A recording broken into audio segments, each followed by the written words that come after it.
आपने 28 साल नौकरी किया पुलिस का, तो ये काम करते हुए क्या आपको तकलीफें नहीं आई? क्योंकि पुलिस का जो जीवन होता है तो हमेशा की खड़तर जीवन रहता है। मैं 2012 में धारावी पुलिस स्टेशन में था, तो छानबीन करने के बाद मालूम पड़ा कि उन्होंने उसका कत्ल किया है। उसके लिए कलकत्ता 2 दिन बंद रखा था। जितना हो सके हमने पूरी हमारी मुंबई पुलिस को मैंने योगदान किया है। और क्या कोरोना के टाइम में और क्या क्या चीजें आपने देखा? आना जाना मुश्किल होता था, तभी हम बिल्कुल। लोग ने हमारी जान जो ट्रेन बंद थी, ट्रेन हाँ। बंद थी, बसेस बंद थे, हमारी नीचे बॉडी आती थी जिसको अपन सर्टिफाई नहीं कर सकते। लेकिन आपने ये सब नहीं करते हुए आपने केवल म्यूचुअल फंड को चुना, ऐसा क्यों प्रशांत सर? लेकिन अपने को कैसा लगे कि अपने को इसमें पैसे की कोई रुचि होनी चाहिए, तो बिल्कुल। म्यूचुअल फंड इज बेटर है। मेडिक्लेम और हेल्थ इंश्योरेंस करना जरूरी है। आज के डेट में जो युवा वर्ग है, मतलब उसको पहले खर्च करना है और इन्वेस्टमेंट की बाद में देखेंगे। आपकी जो जरूरतें हैं वो करनी चाहिए, लेकिन उसमें भी आप थोड़ा सेविंग करो। तो दोस्तों नमस्कार, आज मैं ऐसे व्यक्ति से आपको मिलवाना चाहता हूं जो 28 साल पुलिस डिपार्टमेंट में मतलब 1996 से लेकर के 2024 तक पुलिस डिपार्टमेंट में सेवा की और आज वो रिटायर्ड हुए हैं।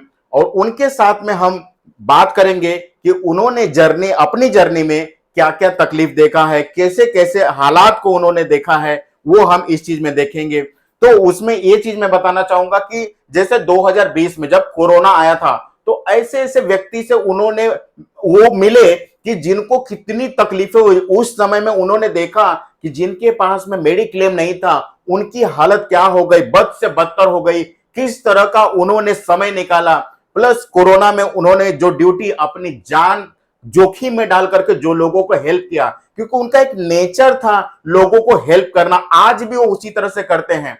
प्लस दोस्तों इससे और भी आपको सीखने मिलेगा कि वो जब रिटायर्ड हुए तो उनके पास में ऑप्शन था कि वो अपना ग्रेजुएटी का पैसा LIC में या पोस्ट ऑफिस में इन्वेस्टमेंट कर सकते थे, पर ऐसा नहीं करते हुए उन्होंने सिर्फ म्यूचुअल फंड को चुना। तो आज उनके ही शब्दों में उनकी कहानी को सुनेंगे। तो आप लोग रेडी है ना? तो स्वागत है प्रशांत सर आपका हमारे इस स्पेशल पॉडकास्ट में।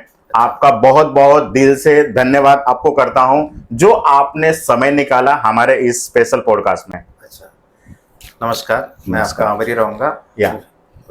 तो प्रशांत सर, मेरा आपसे सवाल ये रहेगा कि आपने 28 साल नौकरी किया पुलिस का, पुलिस डिपार्टमेंट में आपने 1996 से लेकर के 2024 तक अपनी सेवाएं दी पुलिस नौकरी में।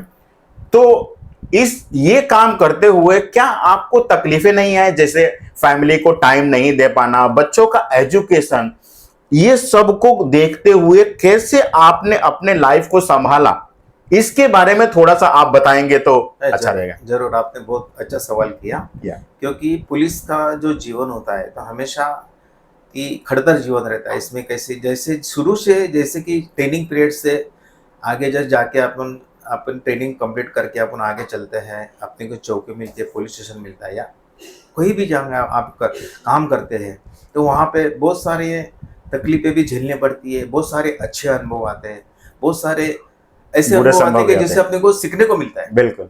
तो बहुत सारे मैंने जो 1996 से मैंने स्टार्ट किया, मैंने मरोल से ट्रेनिंग किया, अपनी मरोल कैंप मुंबई से मैंने ट्रेनिंग किया। उसके बाद बाहर आने के बाद मुझे हेडक्वार्टर रहता है जो इसको LA बोला जाता है। हेडक्वार्टर से फिर वहाँ से बाहर आके फिर बहुत सारे पुलिस स्टेशन किए, बहुत सारी नौकरियाँ की, लेकिन हर जगह पे बहुत सारे अच्छे अनुभव भी आए हैं। क्योंकि हमारे जो बड़े स्टाफ रहते हैं, बड़े साहब लोग रहते हैं, उनसे भी उनको लगता है कि अपने जो नीचे वाले जो स्टाफ है उनसे बेहतर काम करके लेना है। बिल्कुल बिल्कुल। तो मैंने वही सेटिस्फाई किया कि बड़े लोगों से सीख के, बुजुर्ग नहीं कि हमको हमारे से हेड है, तो उनसे हम सीख के, हमसे भी जितना हो सके हमने पूरी हमारी मुंबई पुलिस को मैंने योगदान दिया है। ओके, बहुत बहुत बढ़िया, बहुत बढ़िया प्रशांत सर। प्रशांत सर, मैंने आपके बारे में ये भी सुना है कि जब आज से 5 साल पहले कोरोना आया था, तो कोरोना में भी आपने बहुत लोगों को हेल्प किया। जैसे पुलिस डिपार्टमेंट में ऐसा होता है कि आपको जो नौकरी दी गई उसको आपको जिम्मेदारी निभानी ही है, चाहे आपको आपकी जान रहे या नहीं रहे। तो तो इस तरह से मैंने आपको देखा है कि कोरोना टाइम में भी आपने बहुत सारे लोगों को हेल्प किया, वो एक दूसरे को बहुत आपने मदद किया। तो ये किस तरह से आप कर पाए और क्या कोरोना के टाइम में और क्या क्या चीजें आपने देखा? नहीं, ये तो बहुत अच्छा सवाल किया आपने। कोरोना काल में तो ऐसा था कि आदमी आदमी से बात नहीं करते थे, नजदीक आने से भी डरते थे। तो वो काल में हमारे जो चौकी से हमको जो सूचना मिली ऑफिसर से, जैसे कि सीनियर साहब हो, एसीपी हो, डीसीपी सर हो, उन्होंने जैसे हमको सूचना मिली कि यहाँ पे जाके आपको मदद करना है, लोगों की सेवा करना है, लोगों को मदद करना है। तो कोरोना काल में तो ऐसा तो आप तो देखते थे, यहाँ पूरा माहौल बिगड़ा हुआ था, कोई जा नहीं पा रहा था, ट्रेवलिंग के प्रॉब्लम थे, जैसे कि आना जाना मुश्किल होता था। तभी हम लोग ने हमारी जान जो ट्रेन बंद थी, ट्रेन बंद थी, बसेस बंद थे, फिर हम प्राइवेट व्हीकल से, गाड़ी से हम लोग वहां पे जाते थे, जो हमको ड्यूटी थी, चौकी जाते थे, अस्पताल जाते थे, बहुत सारी बॉडियां होती, क्योंकि खौफ था, कोरोना का इतना खौफ था कि वहां से बच्चे से लेके बूढ़े तक हॉस्पिटल में ऐसे ऐसे मंजर आते थे, ऐसी लावारी जो बॉडी आती थी जिसको अपन सर्टिफाई नहीं कर सकते थे, ऐसी बॉडी हम लोग खुद उठाए हैं, हम लोग काम किए। तो एक जिम्मेदारी है, एक कर्तव्य है, पुलिस का एक कर्तव्य है कि पब्लिक से मिलके उनका वहां पर जो माहौल देखे हम लोग, तो आंखों में पानी आता था, तो फिर कोई नहीं देख पाता था, ऐसी बॉडी पड़ी थी, पड़ी रहती थी। हम लोग वहां पे जाके भी कभी कभी पूरा उनका इन्वेस्टिगेशन करके फिर वहां पे बॉडी हम लोग जिम्मेदार ऑफिसर से इनको ये लेके परमिशन लेके हमको उसको, इवन वो टाइम में फैमिली को मिलने नहीं दिया जाता था, या फैमिली से बात करना, घर जाना मुश्किल होता था। बिल्कुल, हाँ। क्योंकि बहुत ऐसा समय था तभी, मैं तो बोलता हूँ ऐसा समय किसी पे ना आया। बिल्कुल। बहुत सारे यहाँ पे गरीब लोग थे जो उसका खर्चा नहीं कर पाते थे। फिर हम लोग अपने हिस्से से जितना सेवा हो सकती थी हम लोग देते थे। बिल्कुल। पहचान से बोलो कि जैसे जिनको कुछ चाहिए था, अपन दवाई आए तो हम लोग अपनी तरफ से, कभी कभी जेब का पैसा खर्चा होता था, लेकिन एक मन में ऐसा भाव था कि कोई हम गरीब को मदद कर रहे हैं। बिल्कुल। ये बहुत, मतलब ये तो आप में कूट करके भरा हुआ है कि आपको लोगों को हेल्प करना, मतलब मेरे से कितना हो सकता है उतना मैं हेल्प कर सकूं।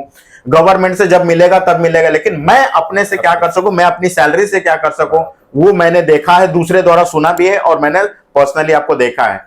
तो प्रशांत सर, मेरा आपसे अगला सवाल ये रहेगा कि आपने कोरोना टाइम में बहुत सारे लोगों को देखा जिनके पास में इंश्योरेंस, मतलब मेडिक्लेम जिसको बोलते हैं, हेल्थ इंश्योरेंस बोलते हैं, उनके पास में उस समय में नहीं था, बहुत सारे लोगों के पास में नहीं था। अब लोग जागृत हुए, लेकिन वो समय में नहीं था, जिसकी वजह से उनको ऐसी ऐसी तकलीफें उठानी पड़ी है कि पैसे नहीं होने के कारण अच्छे इलाज नहीं हो पाए, और इलाज कहीं से पैसे का बंदोबस्त किया भी तो वो फैमिली बहुत पीछे चली गई, 8-10 साल पीछे चली गई, क्योंकि उसको पेमेंट करना है, वो जो खर्चा हुआ है उसको देना है, और दे करके फिर से अपनी लाइफ को शुरुआत करना है। तो उसके बारे में कुछ अगर आप बता सके तो बताइए। मैं तो बोलता हूँ, तो मैं अभी भी बोलता हूँ कि इंश्योरेंस क्लेम और इंश्योरेंस सब में इंश्योरेंस करना जरूरी है। बिल्कुल। हेल्थ इंश्योरेंस तो बहुत बेटर है, आजकल तो बहुत सुविधा है, लेकिन वो टाइम में सुविधा थी लेकिन इतनी नहीं थी कि इतना एडवर्टाइज नहीं होता था। आज इतनी सुविधा मिल रही है, लेकिन मैं तो हर इंसान से बात बोलूँगा कि हर लोगों ने तो मेडिक्लेम और हेल्थ इंश्योरेंस करना जरूरी है। आगे जाके ये अपने को बहुत काम में आती। कभी क्या है कि हम कभी अपने काम में रहते हैं, कभी क्या होता है घर में, देखो इंसान है, कभी किसको क्या होगा, इसके लिए हर लोगों ने इंश्योरेंस करना जरूरी है।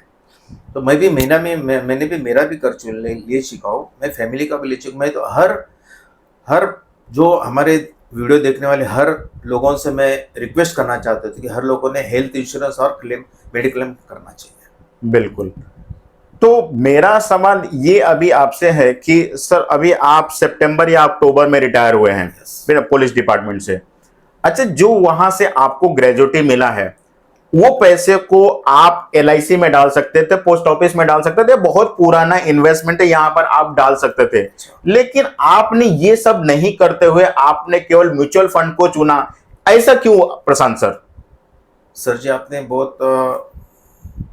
बहुत बढ़िया क्वेश्चन कुछ बोला है। इसके बारे में बताना चाहता हूँ कि देखो कि हमारे पास जो पैसा आता है, हमने इतनी जितने सालों की अब हम रिटायर होने के बाद जो इतना जो पैसा आता है, तो कोई अच्छी जगह पे, यानी कि अपने को लगता है कि भाई अपना पैसा कुछ सेफ रहो। अब देखो हर पैसे में तो जोखिम रहता है, तो जोखिम उठाने भी चाहिए, थोड़ी बहुत उठाने चाहिए। मैंने एक हर अपने पास गवर्नमेंट के माध्यम है, जैसे कि LIC है, पोस्ट ऑफिस है, वहाँ पे लिखते, लेकिन वहाँ पे जो अपना पैसा बनता है सिक्योर वहाँ भी है, नहीं ऐसे नहीं, लेकिन अपने को कैसा लगे, अपने को उसमें पैसे की कोई वृद्धि होनी चाहिए।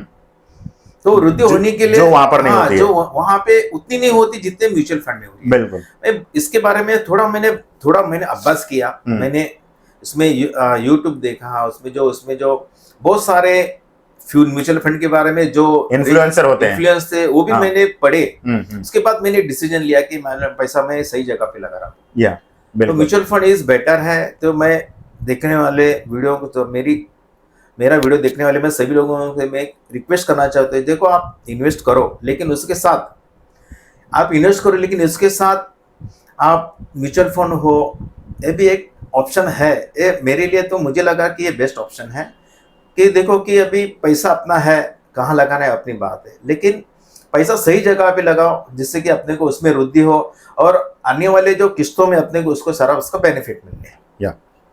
बहुत अच्छा आपका जवाब, मुझे पर्सनली बहुत अच्छा लगा, एंड हमारे दर्शकों को भी अच्छा लग रहा होगा, क्योंकि आज आपने इतना पुलिस डिपार्टमेंट में इतना समय निकाला और अपने एक्सपीरियंस जो आप बता रहे हैं, ये हमारे दर्शकों को बहुत अच्छा लगेगा। मैं चाहूंगा कि आपके लाइफ के कुछ अनुभव, अच्छे हो बुरे हो, वो अगर एक्सपीरियंस आप शेयर कर पाए हमारे दर्शकों को लिए, तो बहुत अच्छा लगेगा। हमारे दर्शकों को आपसे सीखने मिलेगा, क्योंकि ऐसा व्यक्ति जिसने इतना साल अपना दिया अपने लाइफ का पुलिस डिपार्टमेंट में, और अच्छी बुरी बहुत सारी चीजें उन्होंने देखा लाइफ में, तो उससे आपने अपने लाइफ के जो अनुभव है आप बताएंगे तो अच्छा रहेगा। क्योंकि ऐसा करते वक्त आपकी फैमिली भी साथ में थी, उस फैमिली को साइड में रख करके और उनकी फैमिली की जो डिमांड थी वो सब करते हुए आपने कैसे इसको ओवरकम किया, और कैसे लोगों को कुछ आप अपने अनुभव शेयर करना चाहेंगे, तो डेफिनेटली आप हमारे लोगों को बताइए। हाँ, मैं सभी चैनल वालों को, देखने वाले को बताना चाहता हूँ, देखो कि पुलिस डिपार्टमेंट में बहुत सारे अनुभव आते हैं, कोई अच्छे आते हैं, कोई बुरे आते हैं। तो सर जी इसमें कैसे है ना, मैं बुरे अनुभव नहीं बताऊंगा, क्योंकि वो तो हमारा वो अनुभव से अपने को सीख मिलती है। ये बहुत अच्छा आपने बात कह दिया, अपने को सीख मिलती है कि अपन जाके कुछ अच्छे बने उससे, क्योंकि हमारे वरिष्ठ जो है उसको हमारे पीछे जो लगे काम करके लेते हैं, उनके पीछे उनका मकसद रहता है कि ये कोई भी पुलिस ऑफिसर, कांस्टेबल हो, हेड कांस्टेबल हो या कोई भी हो, लेकिन उससे अच्छा उसको सीख मिले, उससे सीख मिले, वो अच्छे जाके कुछ बने, अच्छा इंसान बने। तो मैं अच्छा अनुभव मैं बताना चाहता हूँ कि मैं धारावी 2012 में धारावी पुलिस स्टेशन में था। ओके। तभी एक मेरा एक अनुभव, जब भी हम लोग डिटेक्शन, जो पुलिस स्टेशन में जो रहते हैं गुंडा डिटेक्शन जो भी रहते हैं, उसमें से डिटेक्शन स्टाफ में डिटेक्शन सेंटर, डिटेक्शन बुरा था एक, जो गुनहगारों को इसमें खोजा जाता है, उसमें उनको निकाल के उनको कोर्ट में पेश करके उनको सजा दिलाया जाता है। गुनाह को जो सीरियस ऑफेंस रहता है उसको ओपन करके फिर वो गवर्नमेंट के माध्यम से, कोर्ट के माध्यम से उनको सजा दिलाया जाता है। तो उसके हिसाब से मैं डिटेक्शन में था, तभी हमारे साहब थे, बहुत सारे अच्छे साहब थे, उनके साथ मैं ड्यूटी कर रहा था। तभी हमको एक मेरे इन्फॉर्मर थे, उन्होंने बताया कि धारावी चौकी में से एक इन्फॉर्मर ने आके बताया कि एक बंदा 1 साल से गायब है, और एक फैमिली को लेके गया, यूपी गया वो, ऐसा मेरे को हम लोग मालूम। अब वो जब जाते टाइम तो परिवार के साथ गया, आते टाइम तो अकेला आया। तो इन्फॉर्मर ने बताया कि ऐसा ऐसा है, तो प्रशांत सर उसमें आप जरा खोज कीजिए। तो मेरे माध्यम से मैंने खोज किया, तो मालूम पड़ा कि उन्होंने वो आदमी, वो जो फैमिली गई थी, वो एक मुस्लिम औरत थी, बेवा थी, तो उनके दो बच्चे थे, दो लड़की थी, उनको लेके वो गाँव गया था। जब आते टाइम तो अकेला आया, तो छानबीन करने के बाद मालूम पड़ा कि उन्होंने उसका कत्ल किया है। तो उनके आधार पे हम उनको, सीनियर साहब को बोल के, हमको वरिष्ठों को बोल के हम लोग उनको हमारे चौकी में लेके आए। ओके। बातचीत किया तो मालूम पड़ा कि वो तो शुरू में तो ना ही बोल रहा था, बोला कि नहीं वो मेरे गांव में है, खुशहाल में है, ऐसा ओके वैसा है। ओके। फिर हमारी तरफ से थोड़ा सा प्रेशर दिया गया। प्रेशर डाके उनसे बात पूछा, फिर वो गुनाह उन्होंने कबूल किया कि बोले कि मैंने उनको मार दिया। तो बोले किस बात से, तो बोले कि वो लेडी थी, औरत थी, उनका वहाँ पे धारावी में रूम था, तो रूम हड़पने के इसमें वो लोग ने उनका कत्ल कर दिया। ओके। तो बहुत यहाँ पे कुछ सुराग नहीं होते भी हमको उन्होंने सजा दिलाई। फिर उनको हम लोग हैंडओवर कलकत्ता पुलिस स्टेशन में जाके उन्होंने वो हैंडओवर किया था। वहाँ पे वो 2 बच्ची का और वो औरत का मर्डर किया था उसके लिए कलकत्ता 2 दिन बंद रखा था। ओके। जैसे हमारे डीसीपी सर ने उनसे कांटेक्ट किया तो वो तो खुश हो गए, बोले कि इसकी वजह से तो हमारे 2 दिन तो कलकत्ता बंद रखा था, मतलब बेरहमी से उन्होंने मारा, बच्चे लोग को मारा था, वो हम लोग को ओपन कर दिया फिर ऐसे। अच्छा सर, बहुत अच्छा आपने जो बताया, इससे बहुत सारे लोगों को सीखने तो मिल ही रहा है। मैं एक चीज और कहना चाहता हूँ कि बहुत सारे लोग अपनी लाइफ में इनकम करते हैं, लेकिन आज के डेट में जो युवा वर्ग है, ठीक है, वो इन्वेस्टमेंट करने की तरफ उसका जरा ध्यान है ना, जाता नहीं है। अच्छा। खर्च करने में ज्यादा जाता है, ठीक है, मतलब उसको पहले खर्च करना है और इन्वेस्टमेंट की बाद में देखेंगे। तो ये थोड़ा ट्रेंड थोड़ा चेंज हो रहा है, जिसको ट्रैक पर अपने को लाना चाहिए। अच्छा। तो उनके लिए 2 शब्द आप क्या कहना चाहेंगे? मैंने कहना चाहता हूँ, तो देखो कि अभी आप शुरू में स्कूल में जाते हो, बाद में कॉलेज करते हो, कॉलेज के बाद आपने कोई ग्रेजुएशन करते हो, जो भी आप डिग्री लेके जाते हो, फिर जाने के बाद आप अपने को सिक्योर होना चाहिए। क्योंकि हर इंसान को, अगर मुंबई में हो, कहीं भी हो, आप जहाँ पे अभी जॉब करते हो, तो लेकिन आपको वहाँ पे जॉब के साथ आपको इन्वेस्टमेंट करना जरूरी है। क्योंकि ये इन्वेस्टमेंट आगे जाके आपको बेहतर साबित होने वाली है। तो मैं तो दर्शकों को जो कहना चाहता हूँ कि आप ज्यादा नहीं, जब से थोड़ा थोड़ा देखो, कैसे क्या बूंद बूंद से सागर बनता है, उसके हिसाब से अगर आप थोड़ा थोड़ा इन्वेस्टमेंट के आप करो, तो आगे जाके आपके फायदेमंद होगा। आपकी जो जरूरतें हैं वो करनी चाहिए, लेकिन उसमें भी आप थोड़ा सेविंग करो, तो आगे जाके आपके फैमिली के लिए, अपने लिए और आने वाली लोगों के लिए बहुत बेटर साबित होगा। इसके लिए मैं दर्शकों को यही कहूँगा कि आप अपने कमाई का थोड़ा सा हिस्सा आप इन्वेस्टमेंट करो, वो जाके आपको फायदा होगा। बहुत बढ़िया आपने बताया। अभी हमारे दर्शकों को अच्छा तो लग ही रहा होगा, और मुझे लगता है कि वो वाह वाह कहेंगे इस चीज के लिए। मैं थोड़ा सा एक चीज और बोलना चाहता हूं कि जैसे आज एक फैमिली है, लेकिन वो अपने रिटायरमेंट को लेकर के सोचते नहीं है, चिंतित नहीं होते। अगर 40 साल 45 साल हो जाता है, लेकिन उनको पता है आने वाले 55 साल में, 60 साल में हम रिटायर होने वाले हैं, तभी हमें एक अच्छा खासा कॉर्पस लगेगा। आपके जमाने में जब 2004, आपके जमाने में सबको पेंशन मिलता था, गवर्नमेंट देती थी, लेकिन सन 2004 से गवर्नमेंट ने पूरा बंद कर दिया है। अभी अपना पेंशन खुद ही करना है। तो ऐसे लोगों के लिए भी कुछ बताइए कि जो लोग का 40 उम्र 45 उम्र हो जाता है और अपने रिटायरमेंट के बारे में सोचते नहीं है, तो आप उनको ऐसा बताइए कि उनको कभी से स्टार्ट करना चाहिए, और ऐसे टाइम में जब वो रिटायर होते हैं तो एक अच्छा खासा अमाउंट उनको मिलना चाहिए, ताकि वो, अगर 2 लोग भी हैं, पति पत्नी भी हैं, तो उसको लेकर के वो आगे सरवाइव कर पाए, वो किसी के ऊपर डिपेंड ना रहे। इसके ऊपर आप कुछ बताइए। नहीं, ये तो बहुत इंपॉर्टेंट आपने सवाल पूछा है कि जैसे आदमी देखो, अभी कैसा स्टूडेंट हो, उसका जब एजुकेशन 20-25, मोस्टली 27-28 में समझो हाई ग्रेजुएशन करे तो भी कंप्लीट होता है। उसके बाद अगर वो जॉब पे लग जाता है तो आगे जाके, अभी कैसा, अभी कम से कम मेरा कहना है कि कम से कम अपने 40 साल के बाद अब 10 साल भी आप इन्वेस्टमेंट करो, तो भी ये इन्वेस्टमेंट आपको जाके आपको साबित अच्छी करेगी कि आपका जो पैसा है, तो पैसा कहाँ पे इन्वेस्ट, आप कहीं भी करो, आप पोस्ट में करो आप, लेकिन जहाँ करो जहाँ पे सिक्योर हो। और थोड़ा सा कैसा है कि थोड़ा तो रिस्क है, हर कहाँ भी आप पोस्ट में जाओ, बैंक में जाओ, एफडी करो, कुछ भी करो, एलआईसी में जाओ, पैसा आप सिक्योर है, लेकिन रिस्क भी उतना ही है। तो थोड़ा तो रिस्क लेना चाहिए, ऐसा मेरा कहना है। तो आप थोड़ा रिस्क लेके आप म्यूचुअल फंड हो या फिर अदर म्यूचुअल फंड के और जो सारे जो सेविंग्स Options जो है, option है। ऑप्शन है उसमें से आप सेविंग कर सकते हो। क्योंकि 10 साल देखो, अभी आपके साल 40-45 साल है, अगर आप 10 साल आप इन्वेस्टमेंट करोगे आगे जाके आपके अच्छा पैसा मिल सकता है।